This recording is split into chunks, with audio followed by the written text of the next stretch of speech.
Olá, pessoal, que alegria poder estar aqui no antepenúltimo episódio dessa temporada. É isso aí, hoje a gente começa o episódio de número 21 do programa Olhares, a segunda temporada, que fala desta revista aqui, ó, Conectou, a revista Flâmula Juvenil. Você já sabe que esse programa, né, que é vídeo e podcast, ele quer ajudar a gente a conhecer e a refletir sobre as lições das revistas Flâmula Juvenil. Então, quero te convidar a conhecer os outros episódios, quero te convidar a adquirir esse material, angular.com.br. Lá você vai encontrar a versão digital e a versão impressa. E o nosso episódio hoje, baseado na lição 21, que se chama Sou Luz na Escola Também. É isso aí, a gente vai falar de educação, de testemunho na escola, na faculdade. O texto que vai inspirar a nossa conversa hoje se encontra em Provérbios, capítulo 3, do verso 13 ao verso 26. Provérbios, que é considerado um livro de sabedoria na Bíblia. Você já leu Provérbios todo? Fica a dica que tem muita coisa legal. E para esse bate-papo, eu conto, né, tenho o prazer de me reencontrar com a Isa. A Isa é da 8ª região, da Igreja Metodista de Jardim das Esmeraldas. Ela é secretária de comunicação da Federação de Juvenis, lá da 8ª. Olá, Isa, seja bem-vinda. Tudo bem? Muito obrigada. Estou muito feliz de participar de mais um episódio. É isso aí, Isa, estreante nessa temporada. E o João também já apareceu aqui na tela. Volta com ele, né, Lisa? O João Marcos, que é presidente da 6ª região da Federação de Juvenis. João é da Igreja de Santo Antônio da Platina e é um cara muito legal. E o pai dele é dentista e ele sabe o que quer dizer siso, que estava escrito no texto bíblico. Gente, nada a ver, a gente estava conversas antes da gravação. Mas depois vocês leem o texto e entendem. É isso aí, João. Siso no texto bíblico tem a ver com juízo, com discernimento. Isso é um pouco parte da nossa conversa. Isa, exatamente. O que você achou do texto bíblico? O que você destaca no texto lá de Provérbios? Eu particularmente gosto muito do livro de Provérbios. Eu acho que ele é muito simples de ler, mas ao mesmo tempo ele sempre agrega muito na nossa vida. E esse texto em específico fala muito sobre sabedoria, um tema que já é muito presente nos Salmos, né? Mas ele fala principalmente da sabedoria de Deus e como ele usou essa sabedoria, essa inteligência para criar o universo, para criar a gente também. E como também é algo inteligente da nossa parte de acreditar e confiar em Deus também. Que legal, isso mesmo. E aí é interessante porque o livro de Provérbios é isso mesmo, ele é simples porque ele reúne a sabedoria do povo, reúne a sabedoria do rei, reúne a sabedoria do povo, ajuda a gente a saber a diferença entre conhecimento e sabedoria, sabendo que ambos têm o valor, né? Um valor na vida humana. João, como é que você acredita que a educação, né, ela é parte da missão de Deus aqui nessa terra? O que você pensa sobre isso? Pastora, eu penso que Deus deu um presente para a gente que é poder ter conhecimento, poder ter o entendimento, né? E poder buscar isso de uma maneira individual. Então é uma dádiva, é um privilégio para quem pode, né, estar inserido nesse contexto de educação. Porque não só a educação acadêmica é muito importante, né? Formar na escola, no ensino médio, no curso superior, que a Isa está fazendo direito, aí ela falou pra gente. E, além disso, é muito importante também a sabedoria que fala ali, né? E Deus, ele se preocupa com o nosso conhecimento, ele se preocupa em nós entendermos as coisas. Jesus, depois que fala as parábolas, né, no Novo Testamento, depois que ele fala as parábolas, ele explica para os discípulos, porque ele queria que eles entendessem o que ele quis dizer com aquilo. Ele não queria ser uma coisa vaga. ele quer que a gente entenda e descubra os mistérios que ele deixou para ser revelado. Ele quer revelar os mistérios dele. Eu tenho certeza que vocês, né, são juvenis de fé. Então, o testemunho de vocês acontece dentro e fora de casa. E na escola, eu sei que vocês são sinal da graça de Deus. Agora chegou a pandemia, a gente precisou ficar nesse regime de ensino remoto. E aí eu queria te perguntar, como é que foi isso, Isa? Ficou mais fácil, ficou mais difícil falar de Jesus na escola? Queria que você falasse um pouquinho qual foi sua experiência nesse sentido. Com a pessoa que passou o último ano do ensino médio, né, no modo online, eu acho sim que é um pouco difícil de manter as relações, né, da mesma forma como elas eram antes. Só que hoje, com a pandemia, a gente tá sempre por meio do celular, né, não convive pessoalmente. E isso, querendo ou não, atrapalha, né, fazer novos amigos, conhecer as pessoas e fazer as pessoas te conhecerem também. Então, eu acho, sim, que dificulta um pouco dar esse exemplo de fé, né?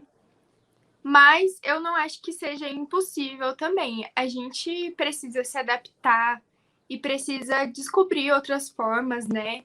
De alcançar as pessoas mesmo nesse momento, até porque ele vai passar, mas a gente também não tem tempo a perder, né? E, João, pensando assim, né, nessa ideia de que a gente é sal e luz, né, na escola, de que a gente é sal e luz no mundo, né, que a gente está agindo, interagindo, ensinando e aprendendo na perspectiva de ser aquele e aquela que vai anunciar as boas notícias da graça. E aí eu queria te pedir para pensar assim, o que a gente, a partir da sua experiência na escola, assim, o que a gente pode e deve fazer como servo de Deus na escola para melhorar a realidade escolar? O que você pensa disso? Eu acho que, como cristão, a gente tem que se expressar e dizer que é cristão e colocar o nome de Jesus nas nossas conversas. Mas, às vezes, a gente não precisa realmente fazer isso para a pessoa entender que somos cristãos, né? É importante, sim, né, mencionar que somos, mencionar que temos orgulho de pertencer ao corpo de Cristo, mas muitas vezes você ajuda aquele que está necessitado, aquele que está passando por dificuldade na sua escola, um amigo que está sofrendo bullying, algum colega, se você dá apoio emocional a essa pessoa, se você sabe alguma matéria e outra pessoa não está entendendo e você ajuda ela com isso, ou ajudar as pessoas que precisam. Esses são exemplos de testemunho que você dá sem falar o nome de Jesus, e muitas vezes a pessoa consegue enxergar as ações de Jesus em você, né? Eu acho que isso que você traz é importante, né? Porque quando a gente se colocar nessa atitude de ser agente transformador, não tem a ver só com pregar a palavra, senão viver a palavra, né? E essa vivência da palavra é muito além de você fazer momentos de oração na escola, de você cantar na escola, né? Exigem outras coisas, assim, pensar a relação com professoras e professores, colaborar para que a comunidade escolar seja um lugar mais saudável, né? As pessoas tenham garantido os seus direitos. O que você pensa disso? A Isa já saiu dessa fase da escola, está entrando numa fase da faculdade.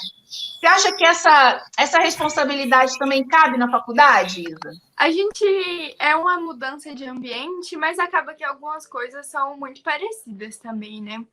A gente ainda, né, agora, quando voltar às aulas presenciais, né, ainda vai ter muito contato, às vezes, por exemplo, tem gente que faz curso integral, então passa o dia inteiro com os colegas, né, e sempre tem trabalho em grupo, sempre a gente vai estar sempre, né, se conectando com outras pessoas. Então, acho que também é muito importante aplicar isso na vida acadêmica, principalmente porque a gente está na faculdade para se moldar para o mercado de trabalho, né?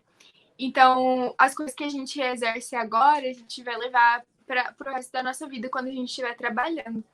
Então, é importante fazer isso também, né? Para a gente ter o hábito de espelhar Cristo. Né? Ô, João, que desafios essa lição traz para quem é juvenil? Eu acho que o desafio que traz é o juvenil se colocar na posição de alguém sábio. porque muitas vezes a gente olha para as lições, para as histórias bíblicas, e sempre quando fala o sábio, você já pensa o cara barbudo, cabelo branco, capenga lá, e não tem que ser assim. A gente pode ser jovem e pode ser sábio ao mesmo tempo.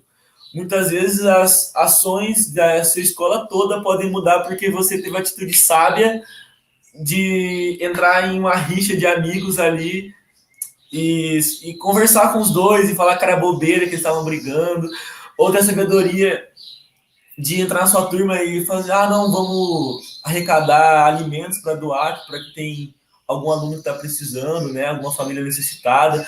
Então, tudo isso é a sabedoria, é a ética que você disse, que a gente não precisa ser velho para saber, a gente não precisa ter tanta idade para ser sábio, né? E na Bíblia tem muita sabedoria, né? Tem muita sabedoria que a gente pode aprender lendo a palavra de Deus e muita sabedoria que a gente pode alcançar, mas para isso a gente tem que se dispor, a gente não pode ficar parado, a gente tem que correr atrás. E Deus disponibiliza isso para a gente e a gente tem que entender como graça, tem que entender como algo que vem dele, como uma dádiva que vem de Deus, né? Não pode entender como uma coisa tediosa, uma coisa chata de se fazer.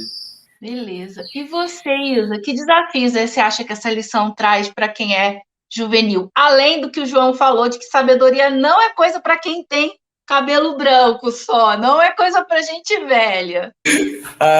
Professora, não era pessoal, não. Tá bom? Já era, João, tô brincando. Nossa, gente, acho que o João falou tudo. Porque a gente é acostumado a ouvir que a gente ainda não sabe das coisas, que a gente ainda tem muito a aprender, que a gente não pode tomar decisões sábias, que a gente, enfim, né, ainda não tem esse posto, mas eu acho que a gente tem sim, que a gente tem que buscar conhecimento da escola, da faculdade, conhecimento científico, mas a gente também tem que buscar sabedoria divina, né? Saber conhecer a palavra, saber como que isso vai mudar a nossa vida, né? No que a gente acredita. E é isso, eu acho muito importante mesmo. Então, escutando agora a Isa falar, eu tô lembrando de Wesley, né? Porque o Wesley era alguém que valorizava o conhecimento acadêmico, o conhecimento humano, mas sabia de o quanto a sabedoria de Deus era fundamental, né? E nós precisamos ter esse equilíbrio. A gente está vivendo um tempo que tem tanta gente desprezando o conhecimento científico, e isso acaba colocando a vida das pessoas em risco, né? Essa lição convida a gente primeiro a querer conhecer a Deus e conhecer também da vida, né? Conhecer o que está por aí, tendo Jesus Cristo como parâmetro para saber aquilo que a gente pode absorver e aquilo que a gente não pode absorver. E esse foi mais um episódio dessa revista que você pode e deve comprar para a sua escola dominical, para o seu grupo de discipulado, angular.com.br. Até já, pessoal, até um próximo episódio. Beijo grande. Tchau, tchau, até a próxima. Tchau.